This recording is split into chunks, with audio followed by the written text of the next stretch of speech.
Good morning students. In this video we will discuss about controlled access in Mac.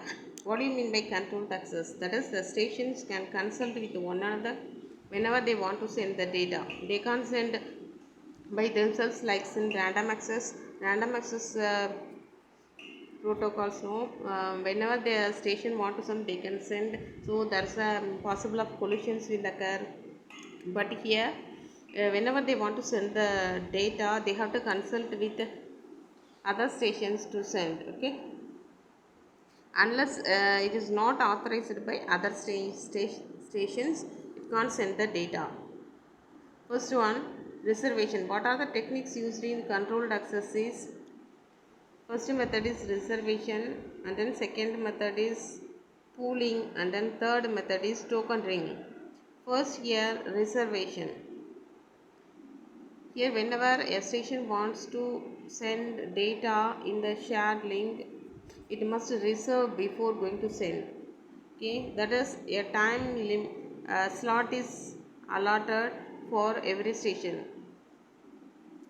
So it must reserve in every time slot. If it is reserved only, that particular station can send the data. So before data, there is a mini time slot will be allotted.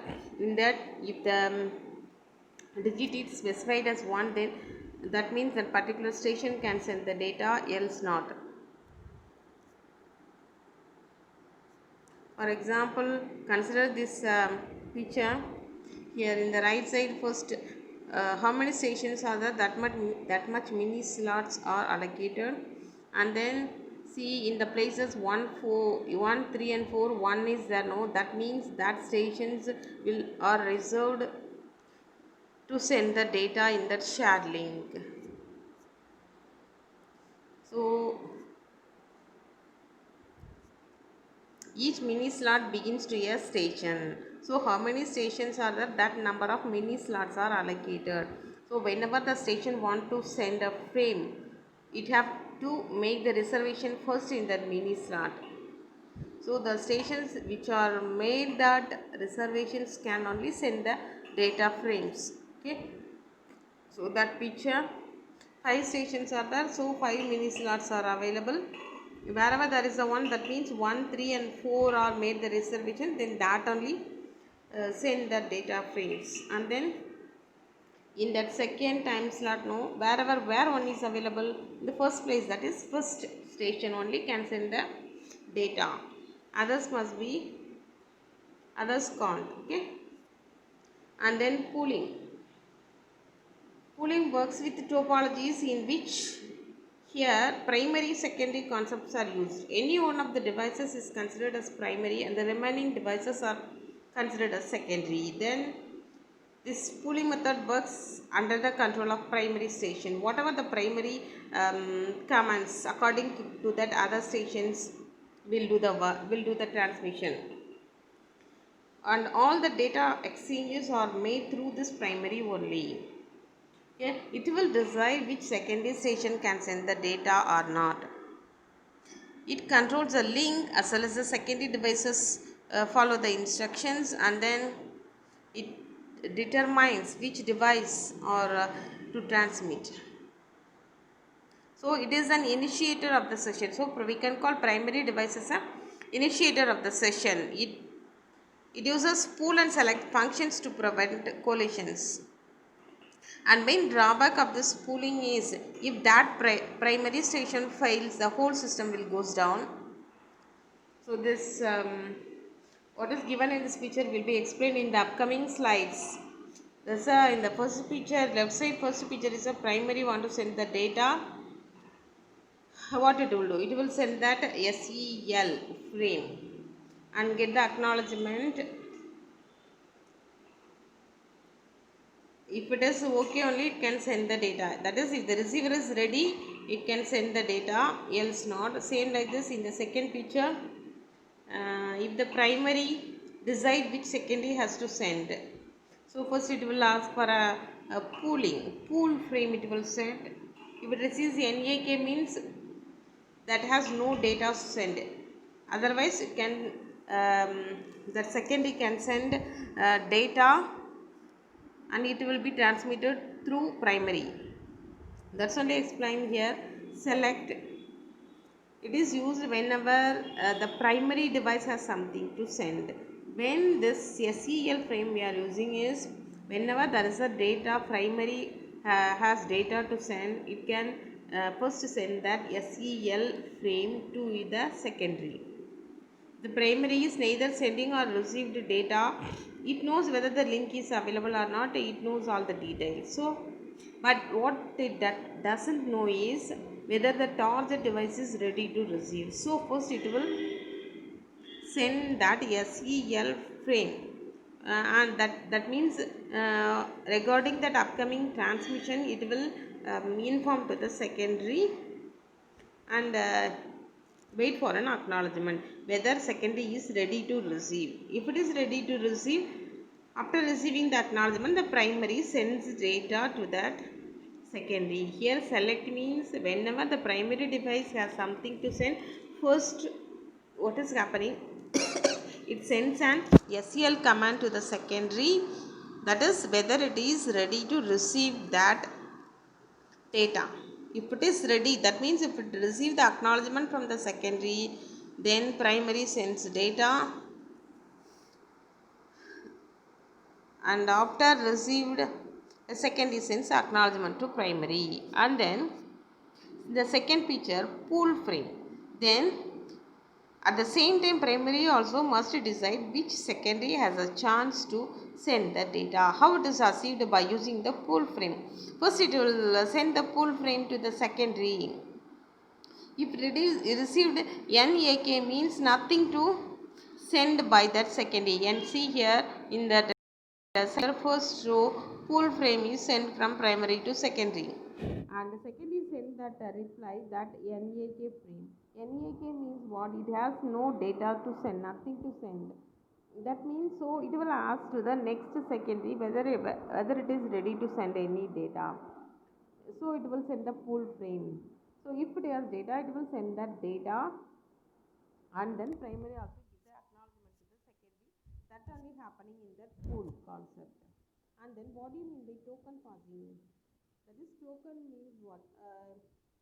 If in the network, when which station has a token, that only has that chance to send data. Here the stations in the network are organized in the logical ring. For ring means what? There is a current station, one predecessor will be there, one successor will be there. So a predecessor is a station which is logically before the station in the ring. For example, one is the current station means station which is before that is the predecessor, next one is the successor. So which station has that ring, that can send the data. Okay, after it process over, it proceeds that token, that is pass that token to the next station. Okay, so the right to this access has been passed from the predecessor to the current station and then to that successor. Right, keep on the token is passed from one place to another station. Okay, so that is a special packet called token. So that token which station has holds, that only can able to send that data. And then here also there must be token management must be there, whether the token is deleted or not, it must be checked randomly. Then the station cannot send until it receives the token. Whenever it has a token, it can send, else not. So if one chance is over, it must wait for the next round to receive the token. So till that stations must wait. If it is not received the token, it can't send. That is a concept used in token passing. And at the same time, tokens must be monitored. Makes clear that whether it is lost or destroyed. Okay, for example, if it is holding the token fails, then if the token is disappeared from the network, so there is a need of token management. So that, and also the period is must be given to the stations. if the same tokens are handled by only the low priority stations and is not used by the high priority stations, then that's a problem. So token management is an important thing. The reason is that token must be given to the high priority stations also, that must be handled in token management. And then logical ring. Token passing networks. In token passing, network station don't have to be physically connected. That's the meaning of there is no physical connection between the station. It can be a logical one also. There are this figure shows different type of topologies. You know, in network different topologies: ring topology, bus topology, like star topology, like so many topologies are available. No, in that how they are transmitting, we will see one by one. In the physical ring topology, when the station sends data to its successor, it cannot be seen by other stations. In the case of physical ring topology, here also when the token is sent one station to another, predecessor, current station, successor, like one by one it is transmitted, but everyone doesn't know the information about which station is going to get the chance next. Okay, this means that the token does not have the address of the next successor. The problem is that if one of the links in the medium between two adjacent stations fails, then the whole system fails. In the physical ring topology, when the station sends the data to its successor, the token cannot be seen by other stations. Okay, and then the token does not have the address of the next successor. The next which station has to receive this don't know about that previous station, and then if one of the adjacent station fails, then the whole will be failed. And then in case of dual ring, in this topology, here two rings are used, okay, which operates in the reverse order. See in that second picture, in the dual ring, two rings are used. If one ring fails while we are using the two rings, for example, in the bus scenario, we are having one additional tire. Why we are using that?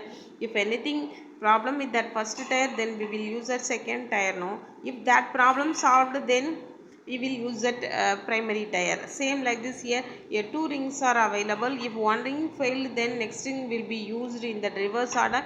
Then the previous one is okay, then this will be kept ideal, then other ring will be used. If then in case of emergency purposes, we are using two rings in that topology, in that bus topology.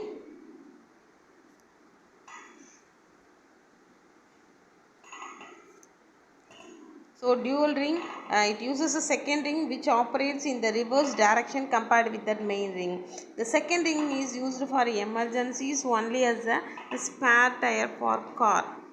So if one of the main ring fails, it combines the two rings to form the temporary ring. So after the failed ring is restored, the auxiliary ring become ideal, then the main one will be used. Then in the case of dual ring, for this topology to work, each station needs to have two transmitter ports and two receiver ports will be there, because two links we are having, so there is a need of two transmitter and two receiver ports. Okay, and then FDDI, that is fiber distributed data interface, and copper distributed data interface are uses this dual ring topology. Then third one, bus topology. Bus topology means, what do you mean by this topology? Here the stations are connected in a single cable. They make a logical ring because here each station knows the address of the successor B. When it has finished sending its data, it releases the token and insert the address of the successor. Here in the bus topology, after the transmission is over, one station transmission is over, then which is the next one to transmit, that address is available in that token. So by using that, the data are transmitted by the corresponding stations. And then star ring topology. Here star means what? Here stations are connected by using a middle hub. So the wiring inside the hub makes the ring. The stations are connected to this ring through two wire connections. Here also two wire connections are available. Here the topology makes the network less prone to failure. In the ring topology, devices are connected through a middle hub. If one system fails, also others will work continuously. So it's given here in that star ring topology, it is less prone to the failure. Failure is very less only. If you are removing any one of the stations from that topology, also there is not a problem. Others will work. Okay, thank you.